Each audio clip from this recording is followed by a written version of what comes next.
Krista Tippett is here with us today, which is just absolutely amazing. I'll read a little bit about her first, and then we will just dive right into it. Krista Tippett is a Peabody-award-winning broadcaster, National Humanities Medalist, and a New York Times bestselling author.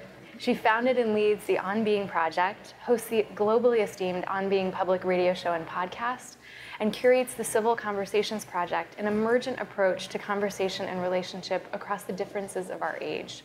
Her books include my favorite, Becoming Wise, an inquiry into the mystery and art of living, and Einstein's God, conversations about science and the human spirit. And I think literally even just with those two titles, you see this beautiful and vast spectrum that Krista covers, and that is so kind of perfect for us here at Google, literally from mystery and spirit to the human spirit to Einstein. Like it's just so perfect to have her here in conversation here. We're so lucky. And I think really we were talking the other evening about what it means to inquire, and the idea of asking these questions, these fundamental questions that get to the essence of what does it mean to be human, what does it mean to be human together, and kind of what are the lessons we can learn in this practice with everyone. So we'll look at that today, but first I'll just share a quick funny little moment, which was as I was preparing for this, I've been listening to Krista for years. A couple of years ago, as I was actually founding the lab, I found myself listening to Krista. I'd discovered her, then rediscovered her in the project, and every day it was kind of over a break, I was listening to one a day or even two a day sometimes, her podcasts. And what I found is they were so enlivening, and they really helped birth the Empathy Lab. So I feel like I wouldn't be here if it wasn't for her, so it's a treat to have you here. But what was funny is thinking about preparing for this, and I was like, should I go back and listen to every podcast and find my favorite moments? And then it just would have been like this incredible mountain of beauty that I would have, clearly like fallen under, because there was just too much there. So what was beautiful was actually reflecting on the thing that touches me most about her conversations and these beautiful moments that unfold between her and other people, even across distances, are just this, in the moment that you're listening, what comes alive in you, what echoes in you in the days, weeks, months, years to follow, and how these kind of sparks come alive in us. So that leads us to this form of listening that I feel like I've really learned to listen, even just in being present with her before knowing her. And I feel like we're all so lucky to have her speaking to us about listening today. And so I'll just start with one of her quotes that really I feel touches the core of what this art is all about, which is, listening is about being actively present. It's not just about being quiet. I meet others with a life I've lived, not just with my questions. So let's welcome Krista with open minds and hearts, and of course our ears, to share more of her gracious wisdom with us. And of course we are trying something a little different today with this kind of intimate gathering. So what we'll do is Krista will share a bit, we'll probably go back and forth, and then we'd love to open it up as a real conversation for all of us to live in together. So if you have any questions, definitely listen, don't think about them the whole time.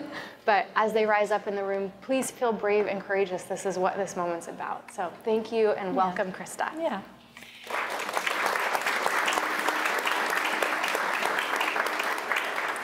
Well, it's exciting to be here. I love this invitation. I feel like I made too many notes, and so Danielle and I decided, because I really love a conversation, and the more I do this, the longer I live, the more I trust that, and I like being on both sides of it. So I've just said to her, I want her to interrupt me and ask questions, and that I really would like to open it up and be in conversation with you. The kind of request was to talk a little bit about the art of listening, and I'm a person who listens for a living. But one of the things, what you were saying about that experience of the podcast, of listening to the podcast, listening is about presence, which I'm going to say again. But what's so fascinating, and you and I talked about this the other night, is that, I am usually not in the room. In fact, I'm often halfway across the world from the people I'm in conversation with. And the technology of radio, of podcast, these are not physical experiences, but my conversations, because of the topic, and then because the medium allows for this, are very, very intimate. And they're intimate between me and the person I'm speaking with, and then it's an intimate experience. You know, one of the kind of the magic of radio, and of course that's just the old-fashioned word for podcasting, is that it is profoundly individual and also absolutely communal at the same time. And there's also kind of a time shift that goes on, right? It defies time because in the moment that you listen, you're in that room when it happened. And, you know, I think of a conversation, what I hope for every conversation I have is that it is an adventure and that something will happen that will surprise both of us. And if you, as a listener, you also are there for that moment of surprise. So that's, I was thinking a lot about that actually as I was thinking about being here because we're talking about human presence and there is this miracle that it's absolutely possible with and through and in technology. And I think that what you're about is figuring out how to amplify that and to explore all the possibilities in that. So I think of listening as a basic social art. I think of social arts and virtues as spiritual technologies. And that is to say just a tool for the art and craft of living and for a deepened, more generative, which is a nuance unproductive, although it can be productive, but a more deepened, generative, higher quality human experience. And the interesting thing, so it is a basic social art. I think it's something we know how to do or we've known how to do, but we've actually unlearned. I think that growing up in this culture, we learn that listening is, or the experience we have, which we internalize to be about what listening is about, is to be quiet while the other person says what they have to say until it's time for me to say what I have to say. But actually, listening is not about being quiet. The being quiet is a side effect. Listening is about being present. And as I just said, interestingly, you can be present online as well. And so because we've kind of unlearned this thing, I think it's interesting to think about what are its really basic component parts. For me, listening brings a quality, musters a quality of generosity. You know, and a spiritual technology is always working in two directions. It's inner work as much as it's outer work.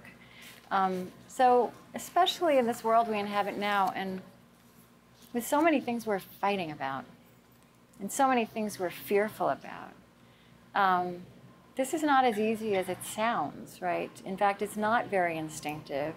You know, to me, a generous listener, a definition of that would be wanting to understand the humanity behind the words of the other. So it's not just about the words that are going to pass between us, and wanting to bring your own best words and your best ideas into the conversation. You have to muster also in yourself a real curiosity to bring that kind of generosity to bear. And again, this is really kind of a withered muscle. The thing about curiosity is you can't actually fake it. And again, whether we're online or offline, we, at an animal level, when we encounter another human being, absolutely know whether they're really curious or whether they're just asking us a question. We know that in our bodies. So really, like, even just this basic component of the art of living, of being curious, becomes kind of a spiritual discipline. Or if you don't like that language, it becomes a muscle that we need to flex and flex so that it again starts to feel like instinct, starts to feel natural. Listening involves vulnerability. I mean, one litmus test about whether you have actually gotten yourself to a curious place that you can ask, whether you go into a room, whether that's a virtual room or a physical room, is, are you willing to be surprised? And again, we walk into all of our spaces these days so guarded, so clear about what we have to say, what we have to present, what we have to protect, and also so clear about what we think those other people stand for. So to be willing to be surprised is an unnatural move right now. And then the final piece of this that I want to add is that we actually have to, that actually in many of the spaces we are currently working with and living in and meeting each other in, it wouldn't actually be reasonable to ask other people to surprise themselves or surprise us. So there's a piece of this. I think that the social art of listening is intimately connected with the virtue of hospitality, another spiritual technology. One thing I love about hospitality, it's kind of a gateway to all the other great virtues, compassion or love. You actually, though, it's much easier. It's an easier entry point. You don't actually have to love someone to be hospitable towards them. You don't have to agree with them to be hospitable towards them. You don't even have to like them to be hospitable towards them. But we know in our analog lives, and I think maybe we're learning in our online lives, that the space you create absolutely limits or expands what is possible that will happen there. There is a difference between creating a space with a welcome and an ethos, or just opening the door so that anything can happen. Something that's very clear to me that I think a lot about, that it's fun to say in this room, is that, to me, the digital world is just a new canvas for the old human condition. There's nothing that happens online that doesn't happen offline, although things can absolutely get amplified. It's the good, the bad, and the ugly we're encountering, but trolls, like we all walk around with trollish places in our psyches. Now they have this public room to run around in, right? That's such a great visual, just like right. But think about it, yeah. But so there's this. So this has always been true. That the quality of the encounter, of the listening, of the relationship, of the possibility of what can happen between two people, whether they agree with each other or don't, or similar or don't, is very much affected by creating the space.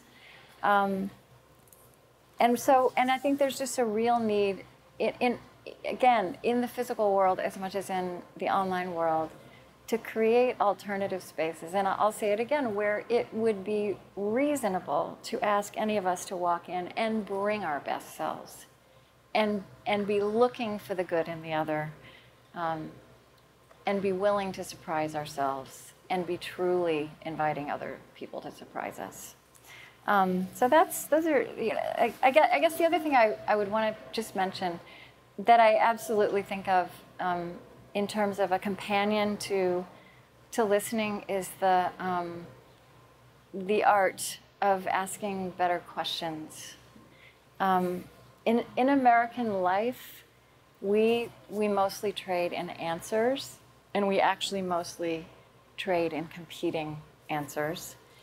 And a lot of what calls itself a question or presents as a question is actually not questioning. It's kind of tools or weapons to incite or corner or catch, or at least entertain. And this is certainly true in my field of journalism. The question is often about how it makes the journalist look, and not really about what it's going to elicit. what I want to point out in that spectacle, which we're all very familiar with, is how powerful a form of words a question is. The way I've come to experience it is that questions elicit answers in their likeness. Answers rise or fall to the questions they meet. And in the negative expression of that, which we're very familiar with from media, you know, it's almost impossible to meet a simplistic question with anything but a simplistic answer. It's almost impossible to transcend a combative question. But the positive side of that is that it's almost impossible to resist a generous question. And we've all had that experience. There is something life-giving about asking a better question. Can I ask you? Yeah. May I ask you a question? Yes, you may. Yeah. No pressure. Yeah. I know, right? You're like, if it's a good one. Yeah. Is it generous? Yeah. So what I'm hearing as you're speaking is there's the sense of an opening that happens when there is a generous presence. There's an opening in the question, there's an opening in the space between you where things can be put there. Mm-hmm. I'm so curious, you mentioned it the other night with a word, you said an intention before you go in, the listening before the listening. Yeah. I'm just curious, how does that work for you? How do you cultivate that opening in yourself, that invitation? Because it is that first step of hospitality, is open the door and come into this space that we can be in together. I'm so curious. When I'm having a conversation or an interview? When you're having a conversation and when you're figuring out the right questions, the questions that have the opening in them. Yeah. Well, I do actually think in terms of hospitality in the work I do. So, and so I think of the preparation I do for an interview as as work of hospitality. Mm-hmm, mm-hmm. Because, you know, again, we so much is determined about how an encounter is going to go in the initial moments before words are spoken. So just kind of like setting that table, which is an image of a certain kind of hospitality, but it's the same idea. When we don't do that, then the most obvious things about us that we're all carrying out front right now just define what's possible. Mm. And so what I'm interested in is how can we not solve all the problems or make it that we're, you know, because I really want to be in rooms with people I disagree with and who are different and who I need to learn from and who I know I want to share life with even if I really don't understand them. Mm. Not violent people, but most people aren't violent. There's this huge swath in the middle where those fellow humans are there. So what I want to do is create the space so that the things that we already know are problematic are certainly present, but they don't define what becomes possible between us. In my interviews, you know, when you just ask me that intuitively, you know, what comes to mind is I get excited. I'm just excited about the conversation, and I want to prepare. Because I want them to be able to relax as quickly as possible so that we can really go deep. And one way I do that is by knowing about them, by honoring them, by reading their books, if they've written books, or knowing what they do. I mean, I do a lot of, you know, I will also read other interviews they've given. I would say, so I think of my interview preparation mode as the Vulcan mind meld mode of interview preparation. Like, you know, my mind to your mind, your thoughts to my thoughts, because my goal in preparing is not that I know what they think as much as how they think. Mm. And so that then, and again, this works if they're halfway across the world and I'm in a studio and they're in a studio, that we all know what this experience is. If you meet someone new And you know very quickly if you're going to have to explain yourself, defend yourself, be on guard. And then that's what your whole body gears up to do. And then that just, right, then you're off. So, but what I'm aiming for is this other experience we've all also had where you meet somebody and you just know that they get you.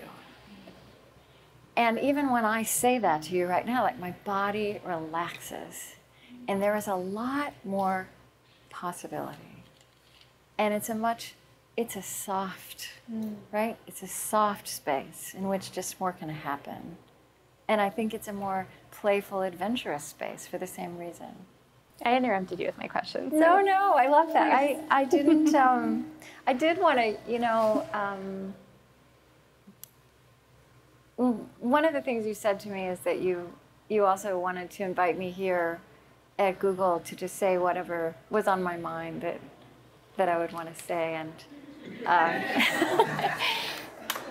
to you. And actually, I mean, I have a fair number of conversations about, you know, not about technology per se, but about our lives with technology, and do think about this a great deal. And I mean, one thing I want to say is that and I know you all are, you know, we're now having this kind of reckoning culturally with the civilizational effect of the work you do, the work that happens in this industry. And we've all created that civilizational effect too. We've all co-created it. And it's so new. And these technologies are so much in their infancy. And I think one of the messages that's come through so clearly is, with wise people in my conversations, is that, you know, that we forget that all of this is in its infancy because it is so powerful and it has so quickly kind of feels like taken over our lives. But there is the opportunity, and the challenge is to shape our lives with technology, and the technologies to human purpose. And I'm also aware of. I do think this is also true in journalism. Like, culturally, we're so much more skilled at sophisticated analysis and criticism of what is flawed and failing and destructive and terrifying and catastrophic, right? Like, we're really good at that. And we're not as sophisticated at seeing and analyzing and working with, and thereby nurturing what is generative and beautiful and humane. And I think that I know you know this, because there's so much that is human and beautiful, humane and generative in our lives with technology as well. I would just say one of the things that's so clear to me in the sphere I'm in is the abundance of poetry that has this whole new life online, and how people are making poetry and putting it up there and sharing it.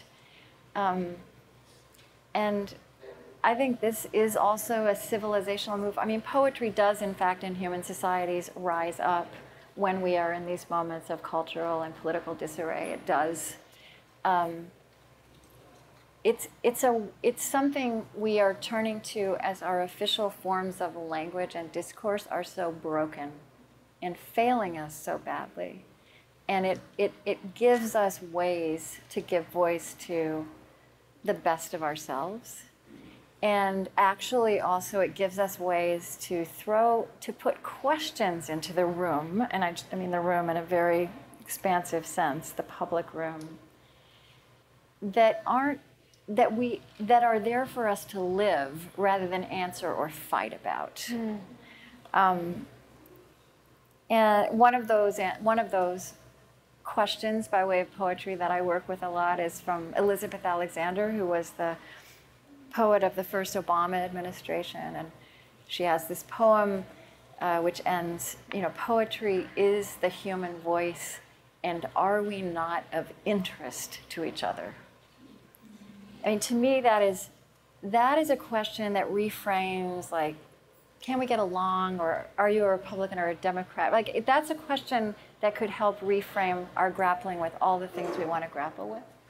And then I'm sure many of you are aware that Mary Oliver died last week, and I was so privileged to have, I think, the last big interview she gave in 2015, in which I will share she smoked the entire time. It's the only interview I've ever had where my producer texted me before I arrived and said, she wants to smoke. Are you okay with that? I was like, she never gives interviews. Of course I'm okay with that. But it was so perfect, you know, because. And you were in the room for this one. What? It wasn't remote smoking. It was. No, we were in the room. It was in my face, and I was privileged. So it was so. And she was wearing a New England Patriots sweatshirt, and it was just, it made her so much more perfect that she's so three-dimensional. Because Yes. you know, Mary Oliver, her critics think that she's like poetry light because she writes beautiful things about the natural world. And I think some of the people who love her most put her up on a pedestal and turn her into a saint. And the truth is, like, if you think about a sophisticated analysis of goodness and beauty, like, you know, she fled to the woods and started writing poetry because she was living in an abusive household. And the poet, you know, she spent years in young adulthood gathering berries because that's what she had to eat. And it was that three-dimensionality of her. And that's what gives her poems about beauty and goodness such heft. And actually I took, you know, so here, a question she put out into the world that is now rippling through it again. And it's one of these transformative questions we can live. Tell me, what is it you plan to do with your one wild and precious life? And another gift she gave me in that interview was to just, you know, bring this to a close, is the phrase, I like the phrase generous listening. Mary Oliver used the phrase convivial listening. There's like a bubbling in that. That's really lovely. I mean, being the poetess that she is. Yeah. I'm glad you brought Mary up, because I actually, when I saw that, I thought immediately of you, because I listened to that interview. And the thing that touched me the most in that interview with Mary was how she talked about her poetry being a moving thing, that she would walk to have the poetry come through her, and then she'd have to run home and get what I loved about that was just that it was the living the questions. It isn't the, I sit down and this thing comes to us. And I think something that you were talking about a few minutes ago with journalism, which is the nature of the questions, again, you can go so easily to the places of, you know, the darker spaces, the shadowy spaces, because it works. There's a lot of edge there to work with. I think design and journalism is very similar in terms of there's a curiosity. It's funny, you can almost say like search poetry and replace like design or art or all these things. It's all inquiry into that thing at the core of something that you're going to bring out and make felt and move everything else away. And when I look at design or journalism, I think about this deep curiosity that rises up into us. And do we want to just look for the problems we want to solve, the itchy seams that drive us crazy, or the things that feel like they're not right?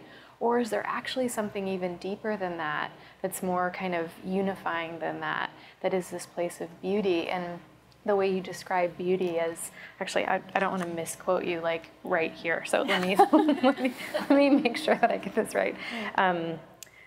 In my notes, I literally have the Hippie's quote on beauty, which is always my touchstone, which is, the world is hopelessly reeling, stay close to the sounds that bring you alive. And your quote is, beauty is that in the presence of which we feel more alive. So this vitality you're speaking about. Yeah, and that's actually a language of John O'Donohue, who was another poet and theologian and philosopher. So he was talking, we were actually talking about how a lot of the words that we need the most and love the most also get ruined. And I think that's true of words like peace and justice and love, you know, and kindness. They get on bumper stickers, or they get partisan affiliations, and so I think sometimes we have to put them to one side and use them less, and kind of say what we're saying and use a universe of words. and not expect those words to do the work for us. But sometimes we just really have to claim a word and say, no, we're not going to let this die. We have to resurrect it. And I'm trying to do that with the word civility. But he used the word beauty, and I said to him, well, you know, beauty is another one of those words. I said, like, if you just threw the word beauty into many conversations, I said, you know, maybe where my mind would go is to the flawless face on the cover of a magazine, right? And he said, no, no, that's glamour. And he said, beauty is that in the presence of which we feel more alive. And what you just said about, you know, the inquiry. If we're focused on solving the problems, do we then end up being orienting towards the problems? And you know, I don't think we have to do one or the other, right? I think we can. I think we do to some extent need to focus on the problems, and it's also just as serious and robust a question to ask. What do we want to amplify because it is good for us? Because it speaks to and elicits the best of which our species is capable. I think that's so much of the conversation, to speak for Google, no, to speak for myself and as part of the community of Google.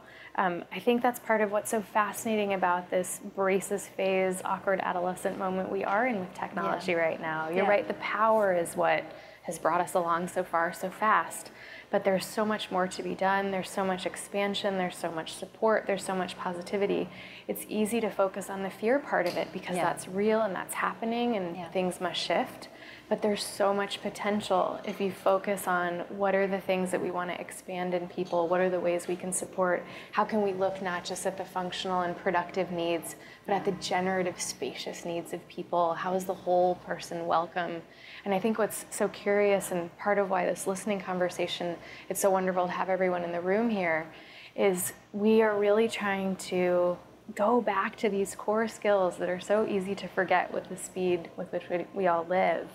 And remember, what does it mean to, in our process, open up moments where we have spaces for better listening, where we are practicing some of these skills in a different way, working with the design process so that it's not kind of the normal way that we make things, but that we ourselves, more of us is welcome in that room and at the whiteboard, that there is kind of, you know, for the humans on this side and the way that it touches people on the outside and the way that all kind of circles, what does it mean to work with new models and open spaces in these places that we all create in? That's also kind of where, you know, you think about that as an intersection of design and the hospitality virtue. Right? Absolutely. Yeah, I'm very clear that as much as we are, again, seeing the dark, well, we're seeing the dark side of ourselves on this great big canvas, and we're seeing this very young industry, which one of the things I've learned here is it's not really an industry. Right? It's a bunch of companies competing with each other, but the world actually needs you all to be an industry.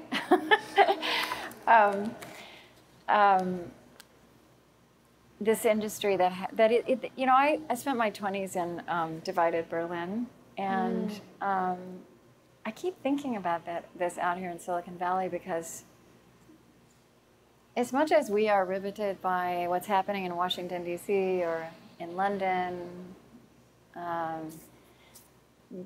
your company, these companies are the superpowers of this century.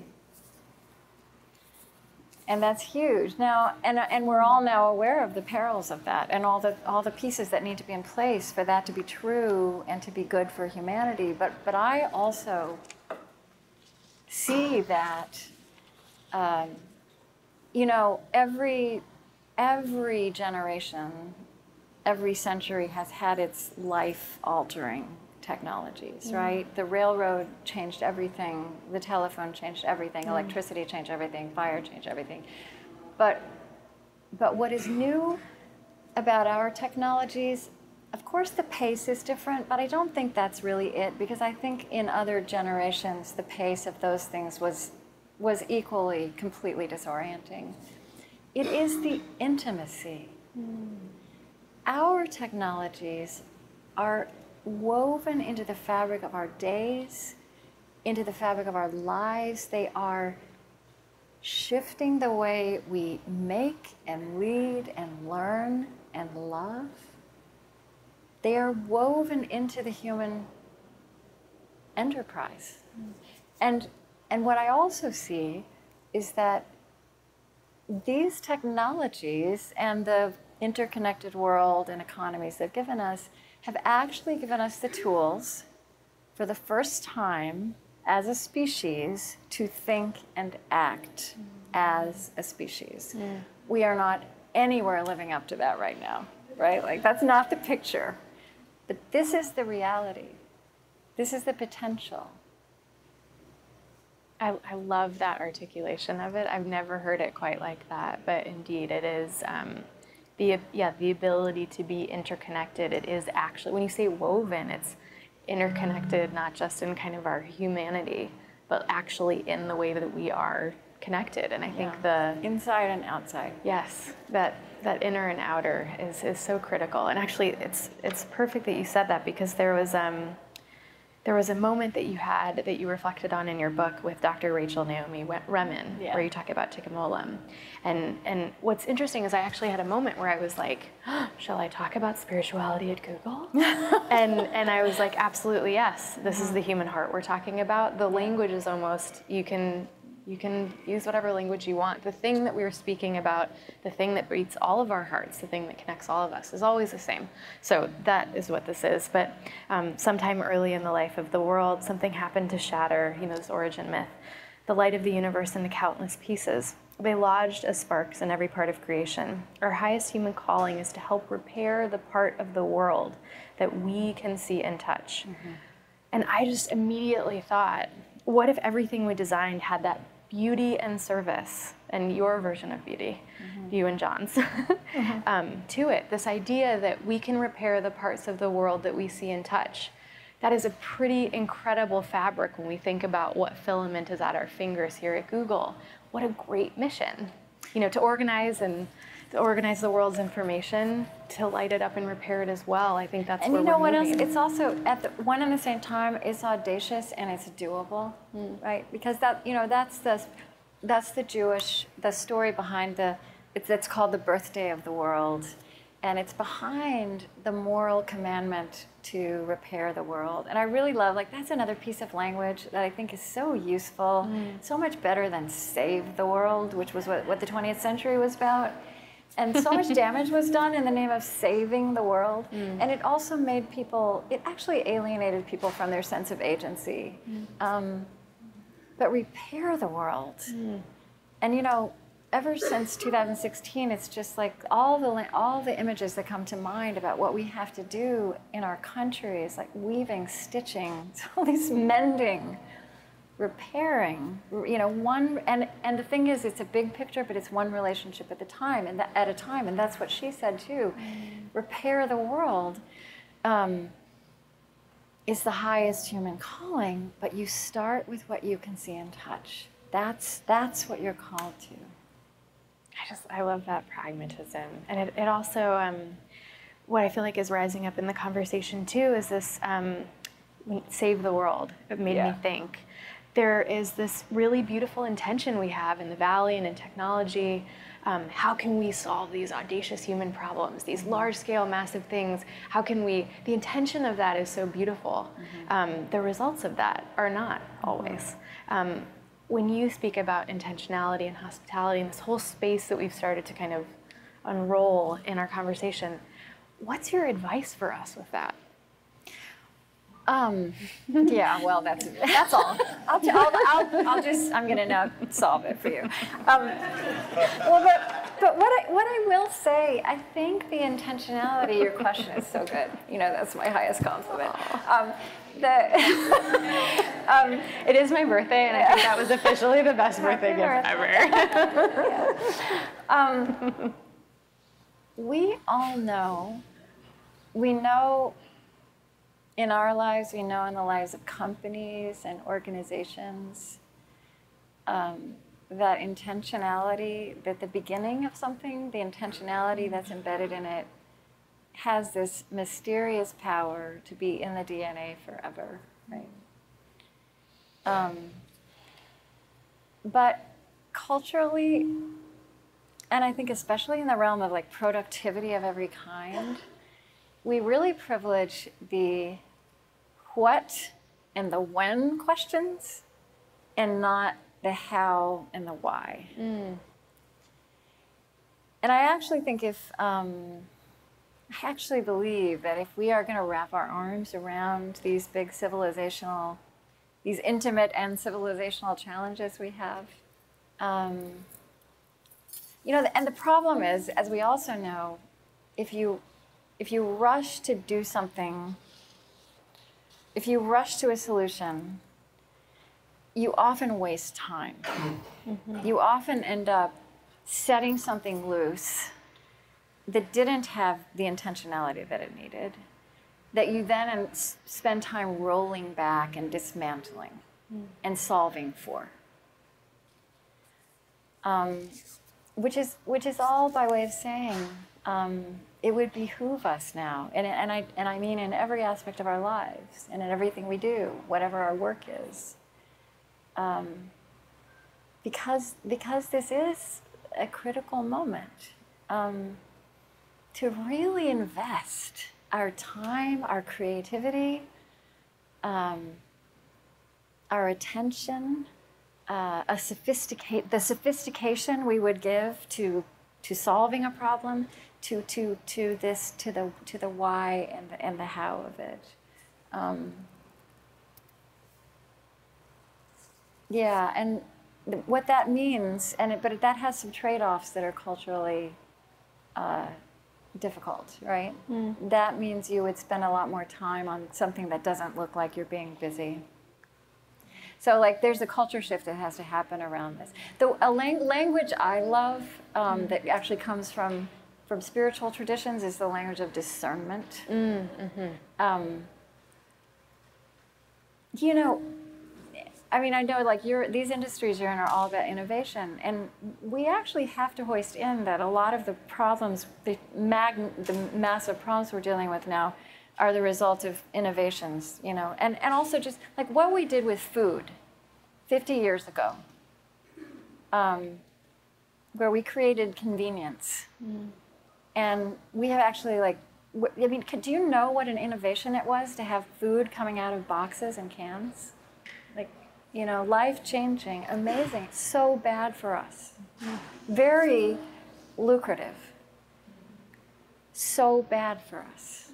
And so now we are like, and then you know, our government policies followed it, agriculture followed it, you know, all of these things followed it that now are implicated in this massive complex of things around climate and health and economies that we have to like take apart and solve for, right? So innovation is not in itself a good. Like innovation is not necessarily progress, and so that's something to ponder. And I think if you say if our technologies and our lives with them are in their adolescence, if these superpower companies are also, you know, very young, I think that discernment muscle, like, you know, of course, innovation has been a core value, but in the next stage, asking, will it be good for the world? Will it be good for humanity? And that's going to look like wasting time being discerning. You use the word imagination a lot to describe that generative, spacious process in the beginning. I think imagination and discernment go really beautifully together towards that. Yeah. I must pick up, so you mentioned that civility is a word that means a lot to you now, and just talking about these I love saying that these are civilization level problems because it includes the humanity and the culture and, you know, just all things at once. Yeah. Please share your definition now. Oh, of civility? Yes. Well, I know it's a problematic word, and I always add other adjectives, like I say adventurous civility or muscular civility.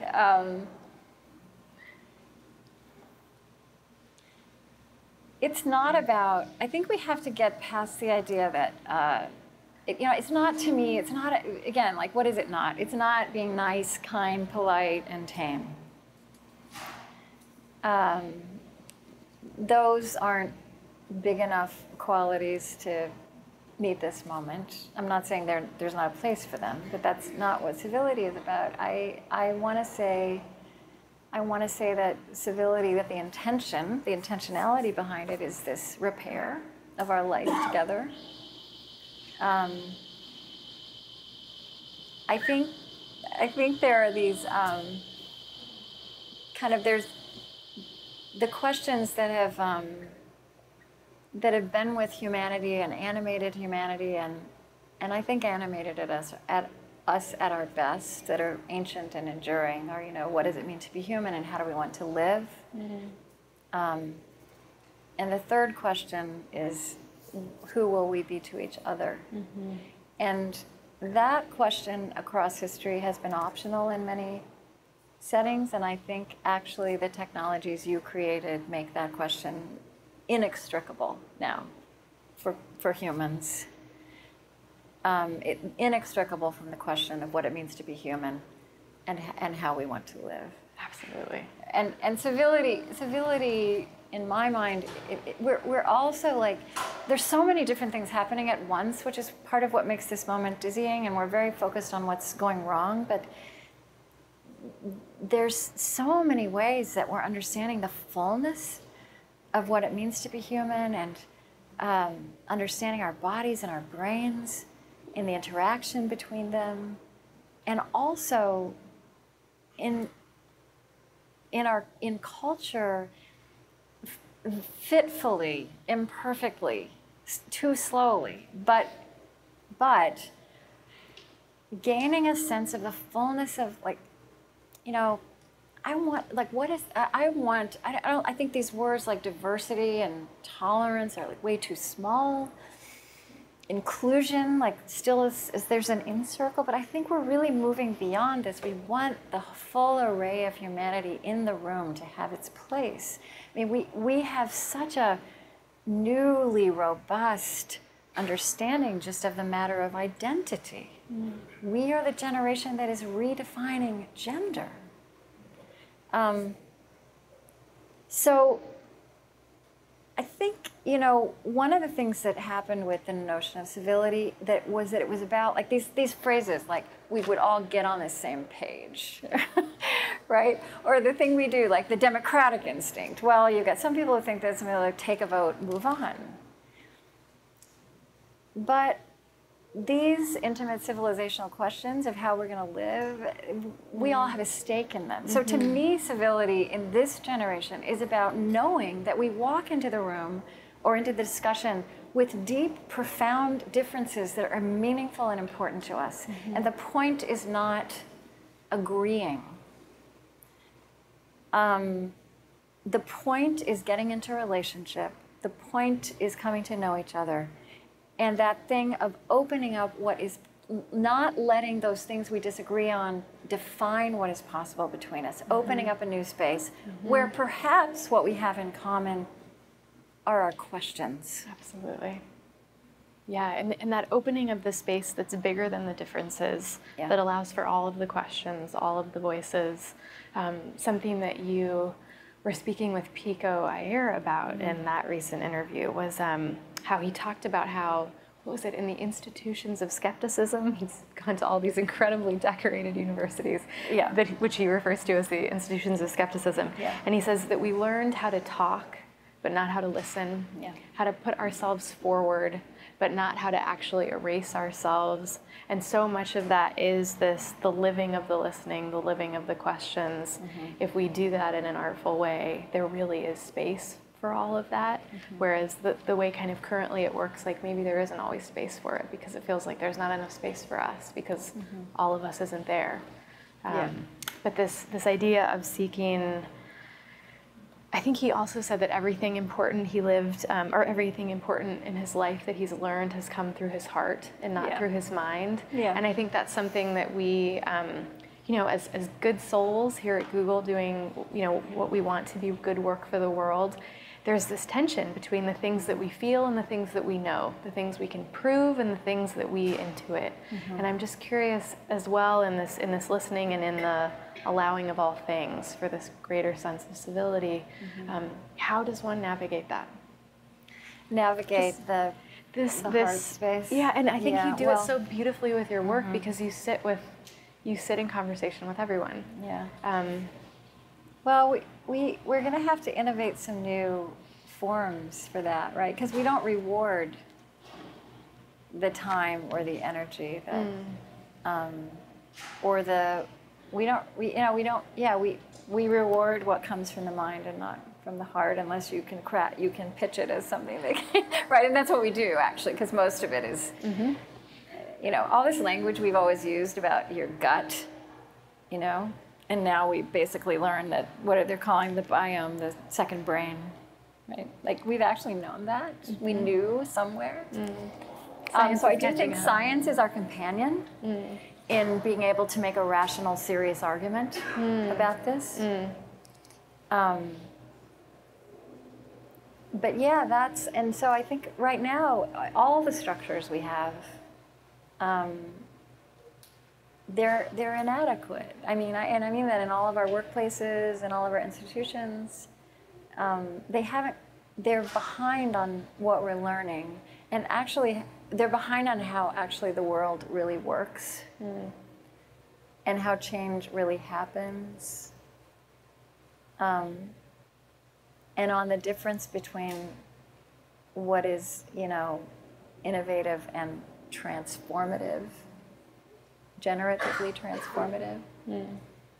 So that's part of the task, right? And there's no one-size-fits-all solution. And I think that is one of these things where the repair is going to have to be everybody starting very close to home. What you know, what you touch, the immediate people and structures around you. How do you make space for that to be rewarded? That's interesting. The idea of how to reward. The how and the why. Yeah. If anybody has a question for Krista. My question is, what is your thought behind always asking someone at the beginning of your podcast what is something from their childhood that is spiritually important to them? Yeah. So I almost always ask some version of the question of was there a religious or spiritual background to your childhood?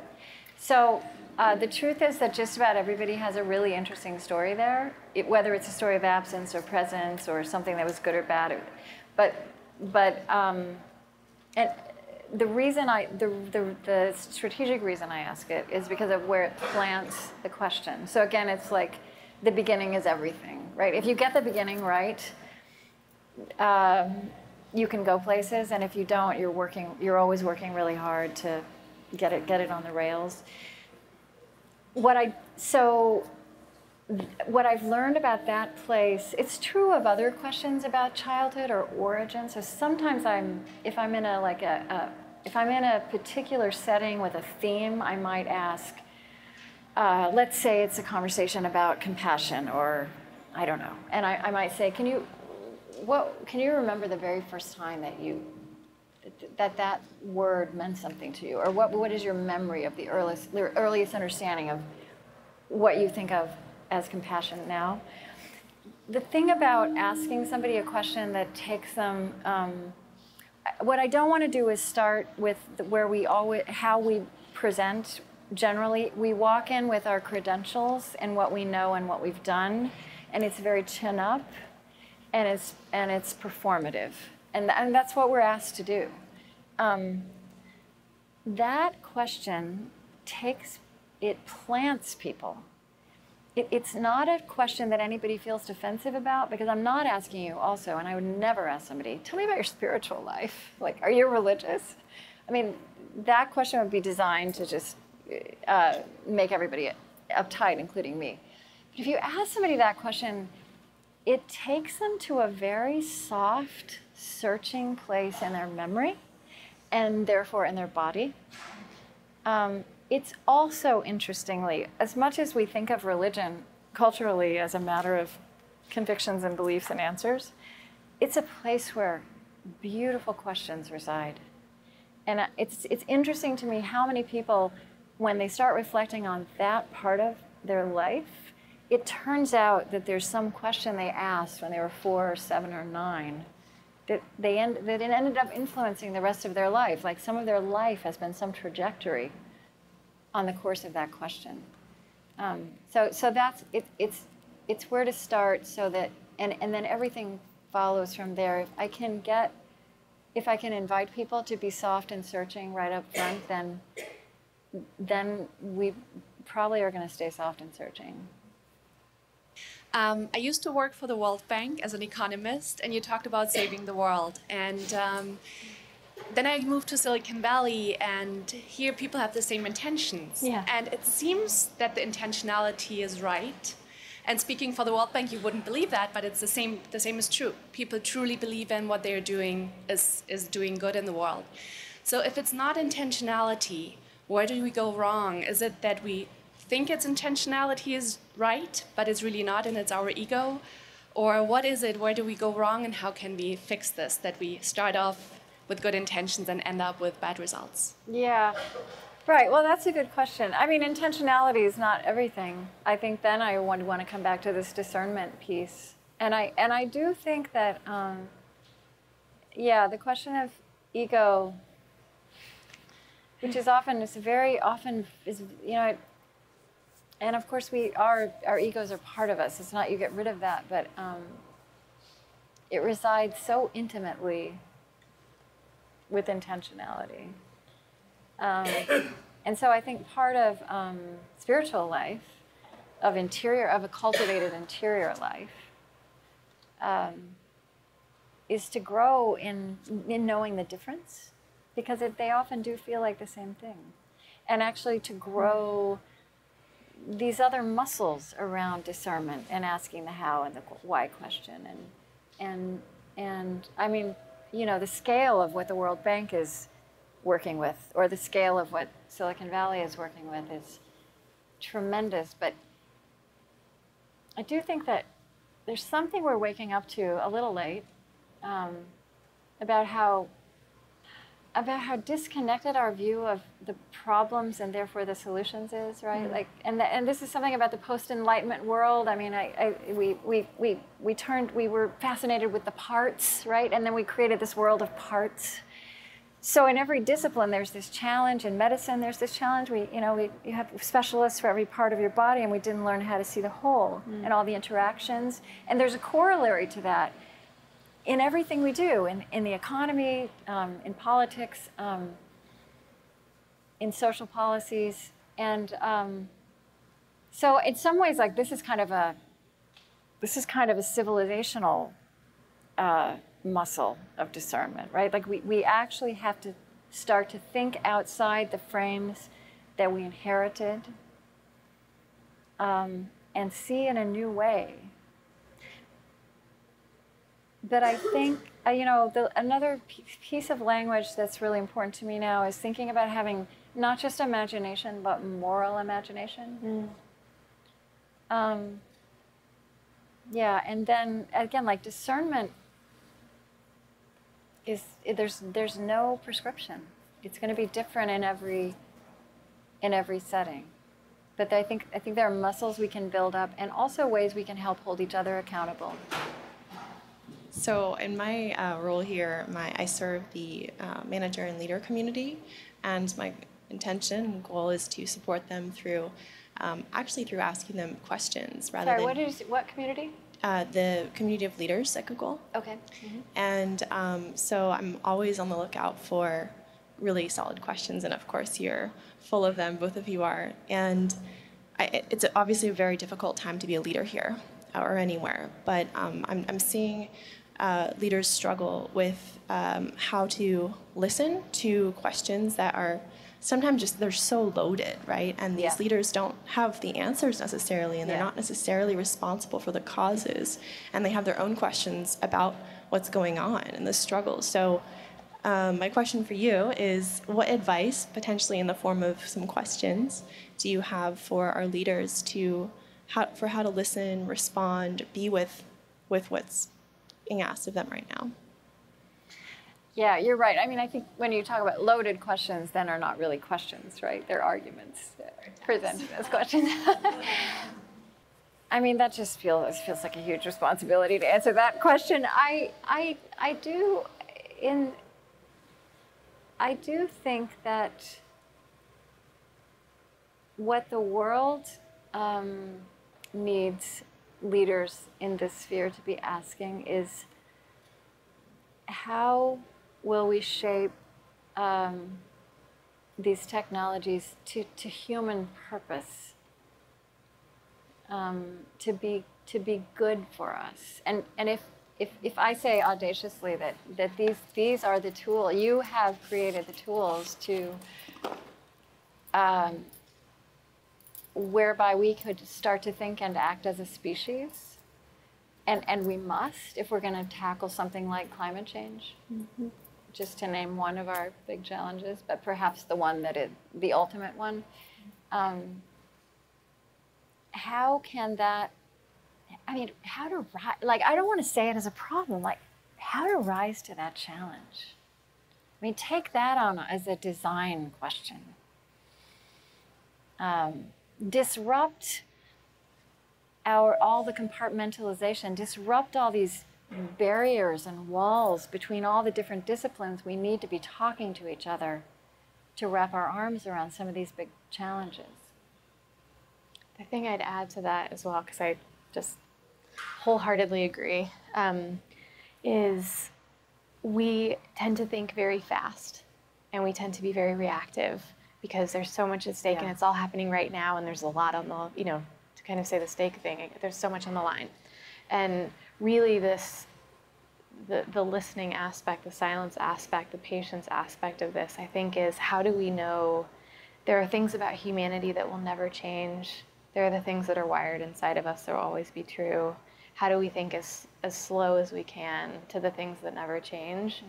Because that's where the real responses will come. The fast answers are so challenging and loaded as the questions, and as dangerous for individuals too. There's just so much going on in that moment when we stop and think about the way that we are as people and the way that we are as people together and what it means to live in a particular way that we can all be proud of, and it feels like it is about human flourishing and civility and the space that includes all of us. Those are harder questions. Those are feeling questions. We're not all necessarily in the practice of that, even personally. Just encouraging and having those conversations here, making space for that, that's the beginning of all of it. So I thank you for doing your work and for asking the questions. Something else I might say is, given that, like, I don't think anybody who started any of these companies wanted to be changing human nature, like, interwoven into people's bodies, brains, and psyches, right? I mean, that's not what anybody set out to do, but that's what's happened.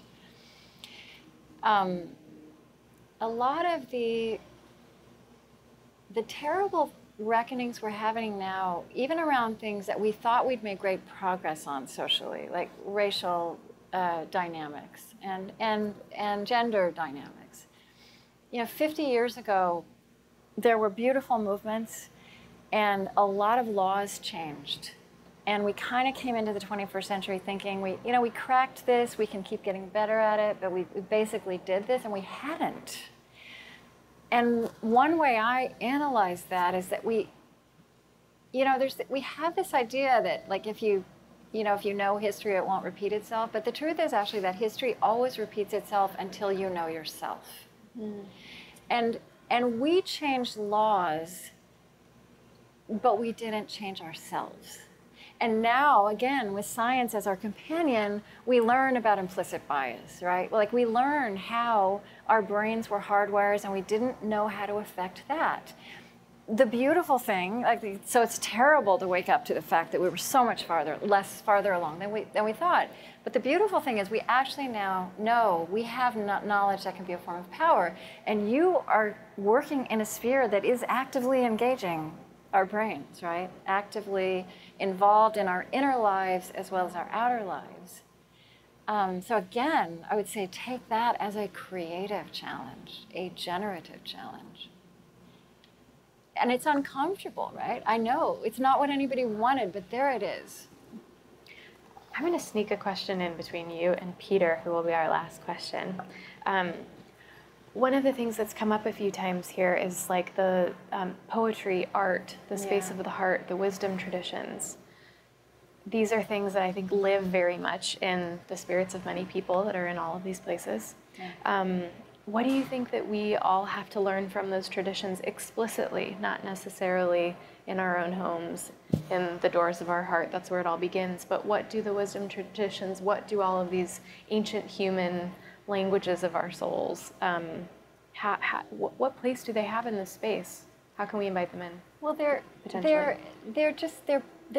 this is the part of the human enterprise where we try to think about what our soul is and what our heart is, and actually what the fullness of our human. Because these are also the parts of the human enterprise where we're actually honest about how complicated and messy we are, right? Like the technocratic 20th century wanted to think that we could just bracket those things out and you could check your personal life at the door, and we wouldn't bring messy things into the public sphere, and it didn't work that way.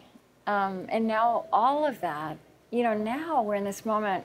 I think this has something to do also with technology and just how rapidly things have shifted, that everything that we have been thinking was such a rational discipline, our politics, our economics, data, that these are just the thinnest of veneers over the human drama.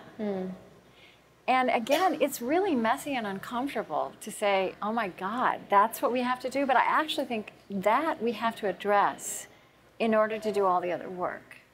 And these are the parts of the human enterprise where that has been investigated and where, again, spiritual technologies have been developed. And that's there for us, whatever, there are these great institutions which came out of that. There's the history of religion. But that's not all it is.